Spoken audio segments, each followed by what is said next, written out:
So you might have heard about something called Inkbox. It's pretty much a temporary tattoo that lasts 1 to 2 weeks. So lots of people say, you know, why get Inkbox? Why don't you just get a real tattoo? Stop being a wimp. Well, for people like me, it'd be really hard to get a tattoo without knowing every possible thing that I want with it. I'm not the kind of person to just willy-nilly go out and make a tattoo appointment and get a random tattoo. Since I work with birds of prey, I really wanted like a falcon face with some flowers and leaves and stuff around it. And I think I wanted to get it on my forearm, but I wasn't quite sure. So what I did is I used this falcon photo and this ring of foliage that I found on the internet, put it in their custom designer. And when you choose photos from the internet or on your phone, you have to make sure that it's a white background with like a black or gray or whatever design on it, because if you don't, like, they kind of transform it into what the tattoo can look like, and usually it's not how you want it to be. So I was able to actually overlap the two photos together, which is how I kind of wanted it to be.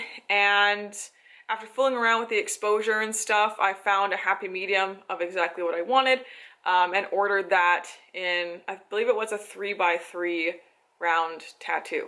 I then got an email a few days later of Inkbox saying, sorry, the design you chose was too intricate to make 3x3. Can we make it 3.5 by 3.5? And I was like, sure, what the heck, you know, whatever. So some tips for applying Inkbox. So I have seen many videos of people doing it where it didn't work out. It had, they had it here on their arm, they would put it here and had some blurriness up here, or it fading or being patchy, etc.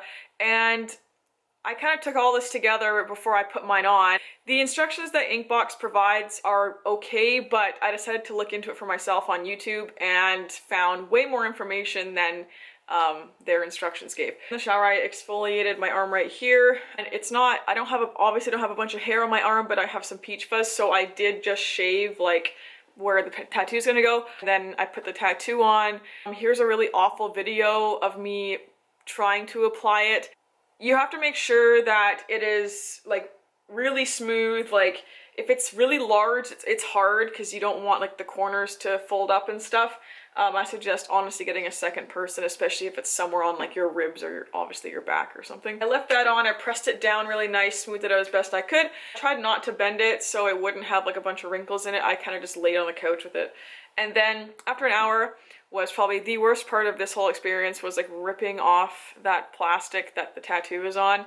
The tattoo appears blue at first, and that's obviously very normal. So here is the most important thing when you're applying this Inkbox tattoo. So it says don't let any other skin touch it because the ink really easily transfers to like your hands or other parts of your body, and that is so true. So many people, as I said, had like the blurriness if you're in like a creasing area like this. So what you have to do for at least 24 hours is wear like a tight long sleeve shirt, like even to bed. And I think that is how I succeeded in making my tattoo look brilliant for as long as it did.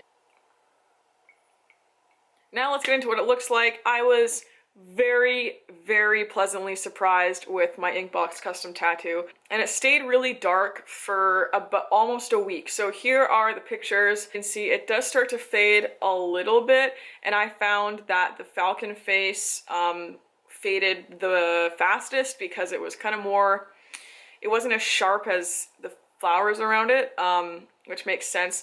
Some of the details in the falcon face started to fade, like the second eyeball and stuff, which is, you know, I don't expect much. I'm surprised it even looked that great in the first place. But like the fine lines with the flowers looked amazing almost the entire time. One other thing I forgot to mention was when I bought my tattoo, which was like, what, $28 or something. I also bought this like skincare moisturizer stuff for a few extra dollars. I just thought, you know, what the heck, I'm doing this, might as well give it its best shot. So I applied this twice a day after the first 36 hours. Maybe that helped it stay good for as long as it did. I don't know. But I actually, as I mentioned, I'm looking into getting my first real tattoo. So this really gave me a great perspective on what I want, what I don't want, the placement. Like, I know, for example, if I want it here, if I scrunch my arm up, the picture does squish a bit, so I actually kind of want my real tattoo to be moved down. So things like that. Also, you know, both images that I used for my custom tattoo weren't exactly what I want, but it kind of gave me the idea.